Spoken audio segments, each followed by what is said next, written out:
అన్న నమస్తే. చెప్పు. అంటే మీకు ఏ ప్రభుత్వం వస్తే బాగుంటుంది? ఇది ఇప్పటిదాకా చేసిన ప్రభుత్వం ఎలా ఉంది? మాకు టీడీపీ అయితే బాగానే ఉంటుంది. టీడీపీ వస్తే బాగుంటుంది. జగన్ ప్రభుత్వం 5 సంవత్సరాలు పాలించింది కదా, దాంట్లో తప్పులేంటి? తప్పులేదే, పనులు చేస్తే కదా తప్పులు. అది ఏం పనులు చేయలేదా? ఏం పనులు ఏంది, రోడ్లు సరిలేవు, ట్యాంక్ సరిలేదు. ఊరుగా ఆమె అమ్మ ఒడి ఇచ్చి 18,000 డబ్బులు ఇస్తే అమ్మ వాళ్ళు సోమవారం పొద్దున చెప్తే ఏముంది? అంటే అమ్మఒడి ఇవ్వడము, డబ్బులు ఇవ్వడం తప్పంటారా? అంతే. మళ్ళీ 18,000 ఎందుకు వేస్టే కదా, మా సోమవారం పొద్దు చేసినట్టేగా. అంటే నిధులు నియామకాలు ఏమి ఇవ్వలేదా? ఏమి ఇచ్చాడు?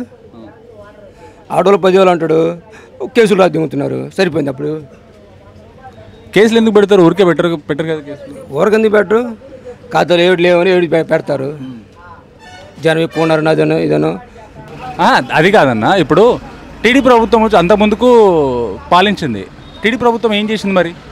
టీడీ ప్రభుత్వం ఏం చేసింది? బాగానే చేసింది. టీడీ ప్రభుత్వం రోడ్లు వేశారు, శ్మశానాలు కట్టించారు, అన్నీ బాగా చేశారు. అప్పుడు బైఫర్కేషన్ కాకముందే రోడ్లు వేసినాయి కదా, మళ్ళీ కొత్తగా ఏమీ వేయలేదు కదా. అప్పుడు టీడీ ప్రభుత్వం రోడ్లు వేసింది. మరి ఇప్పుడు ఏం వేశారు? ఇప్పుడు వైసీపీ ప్రభుత్వం వచ్చిన తర్వాత ఏం చేయలేదు.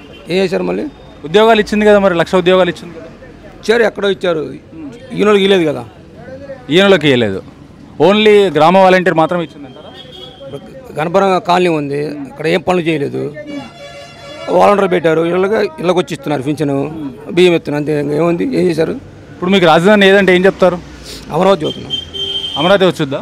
వచ్చిద్దని అనుకుంటున్నాం. అది అమరావతి వస్తే బాగుంటుందా, లేకుంటే వేరే దగ్గర వైజాగ్లో ఉంటే బాగుంటుందా? అమరావతినే బాగుంటుంది. అమరావతి వస్తే బాగుంటుంది. ఎందుకు బాగుంటుంది అమరావతి వస్తే? అమరావతి ఎందుకు బాగుంటుంది అంటే మనకి దగ్గర కాబట్టి బాగుంటుంది. అమరావతి ప్రతి కూడా అదే కోరుకుంటాం, అమరావతి కావాలని. మీకు అమరావతి కావాలని కోరుకుంటారు? అమరావతి కావాలని కోరుకుంటాం. ఓకే, థ్యాంక్స్ అన్న.